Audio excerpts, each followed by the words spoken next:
নমস্কাৰ আপোনালোকক স্বাগতম হেল্থ টেক মিউজিক আপোনালোকৰ চেনেললৈ আজি মই আপোনালোকক ক'ব ওলাইছোঁ মদ বা সুৰাপান নিয়মিত আৰু অত্যাধিক খোৱাৰ ফলত আপোনালোক কিমান পৰিণাম ভুগিবলগীয়াত পৰে ইয়াৰ বাবে আপুনি এই ভিডিঅ'টো শেষলৈ চাওক এলকহল খোৱা বা নোখোৱা প্ৰত্যেক ব্যক্তিৰে নিজৰ ব্যক্তিত্বৰ ওপৰত নিৰ্ভৰ কৰে কিন্তু আমাৰ ভাৰতবৰ্ষত এইটো সমাজৰ চকুত বেয়া হিচাপে পৰিচিত এটা বস্তু বুলি জনাজাত কিন্তু মোৰ হিচাপত এইটো তেনে নহয় কাৰণ মদ খোৱাটো নিৰ্ভৰ কৰে সেই মানুহজনৰ বিবেকৰ ওপৰত যি এলকহল পি আছে মদ অত্যাধিক বা নিয়মিত খোৱাৰ ফলত বহু প্ৰকাৰৰ শাৰীৰিক আৰু পাৰিবাৰিক সমস্যাৰ সৃষ্টি হয় চেৰাপ খোৱা লোক সদায় প্ৰত্যক্ষ আৰু অপ্ৰত্যক্ষভাৱে পিছুৱাইহে যায় সেইটো কিন্তু সিহঁতে গম নাপায় বন্ধুসকল এলকহলৰ শ্বৰ্ট টাৰ্ম ইফেক্ট আছে যদি আপুনি মদক সীমিত মাত্ৰাত কেতিয়াবা কোনোদিন পিয়ে তেতিয়া ই আপোনাৰ শৰীৰত ইমান লোকচান নকৰে কাৰণ সি কভাৰ হৈ যায় কিন্তু লং টাৰ্ম ইফেক্টৰ কথা যদি কওঁ ই আপোনাৰ শৰীৰত ভাৱনাত্মক আৰু শাৰীৰিক দুয়োটাৰ পৰাই লোকচান কৰে চ' ফ্ৰেণ্ডছ এতিয়া ক'ব ওলাইছোঁ যদি আপুনি চেৰাপ নিয়মিত বা অত্যাধিক মাত্ৰাত সেৱন কৰে তেতিয়াহ'লে শাৰীৰিক ৰূপে আপোনাক কি সমস্যা হ'ব পাৰে আচলতে প্ৰত্যেক মানুহে এইটো গম পায় যে শৰীৰটোক লৈ কেনেকৈ কি কৰিব লাগে এইটো কেনেকৈ ইউজ কৰে আৰু সেইজনে শৰীৰটো ধ্বংস কৰিব পাৰে বেয়া অভ্যাসবোৰ লৈ আৰু ইচ্ছা কৰিলে life time fresh and clear হৈ থাকিব পাৰে কিছু ভাল অভ্যাস নিজৰ লগত লৈ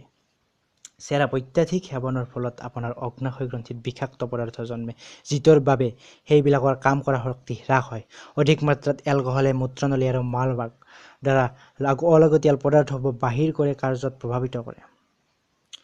চেৰাপে অভ্যাস শৰীৰক প্ৰভাৱিত কৰে যিটো প্ৰথমে কৈ আহিছোঁ আৰু ই শক্তিশালী ৰূপে আমাৰ শৰীৰত তেজৰ লগত মিলি যায় আৰু পানীৰ পৰিমাণ কম কৰি দিয়ে কিন্তু আপুনি যদি কিবা খাইছে ইয়াৰ তেজৰ লগত মিহলি হোৱাত টাইম লাগে যেতিয়া আপোনাৰ খাদ্য অধিক বিষাক্ত হয় সকলোতকৈ বেছি এলকহল ছাইড ইফেক্ট হয় শৰীৰৰ লিভাৰত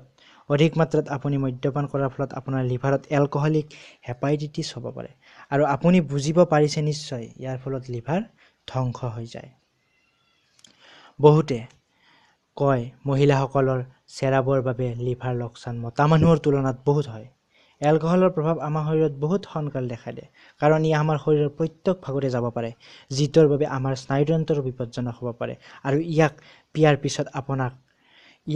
পিছত আপোনাৰ কাৰোবাৰ লগত কথা পতা বেছিকৈ পিয়াৰ পিছত ভালকৈ থিয় হৈ থকাটো সমস্যা হ'ব পাৰে লগতে ই আপোনাৰ মগজুৰ বাবেও হানিকাৰক দীঘলীয়া সময় ধৰি মদ্যপান কৰাৰ ফলত আপোনাৰ বহুত ধৰণৰ পাৰ্মানেণ্ট সমস্যা হৈ যাব পাৰে যিটো ডেমেনেচিয়া এক প্ৰকাৰ অসমীয়াত ইয়াক মতিভ্ৰম বুলিও কয় এলকহল সেৱন মহিলা আৰু পুৰুষক বেলেগ ধৰণে প্ৰভাৱিত কৰে আৰু এইটো কাৰণে দেখা গৈছে মহিলাসকলৰ বাবে কম এলকহলে লোকচানদায়ক দীঘলীয়া সময় পিয়াৰ এলকহলিক ছাইড ইফেক্ট এইটো হয় ইয়াৰ ফলত ভিটামিন B1 কমি যায় যাৰ ফলত আপোনাৰ চকু কমজোৰি আৰু চকুৰ মাংসপেশী লোকচান হয় এলকহল ছাইড ইফেক্টৰ জানিবলগীয়া এইটো যে আপোনাৰ পাচন তন্ত্ৰতো প্ৰভাৱ পেলায় আৰু লগতে পেটৰ প্ৰতিটো অংশতে বেয়া ধৰণে প্ৰভাৱ পেলায় যাৰ ফলত পেট সম্পৰ্কীয় বহু ধৰণৰ বেমাৰৰ সৃষ্টি হয় আপোনাৰ হাওঁফাওঁৰ বাবে সুৰা একেবাৰে ভাল নহয় আৰু ইয়াৰ ফলত হ'বলগীয়া মুখ্য কাৰণ হ'ল অনিয়মিত উশাহ নিশাহ high blood pressure stroke heart attack আদি বহু সমস্যা চ' ফ্ৰেণ্ডছ আপুনি যদি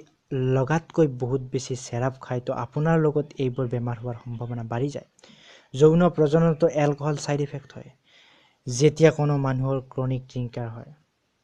তো তাৰ লগতো যৌন সমস্যা দেখা যায় আৰু মহিলাৰ মাসিক ধৰ্মৰ অনিয়মিত বিপদো বাঢ়ি যায় আৰু ব্ৰেষ্ট কেঞ্চাৰৰ দৰে সমস্যা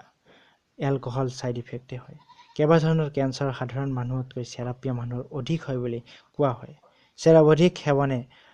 শাৰীৰিক আৰু পাৰিবাৰিক জীৱনত ধ্বংস কৰি দিয়ে এইবাবে চেৰাপ খোৱা বা পিয়াৰ পৰা নিজকে বচাওক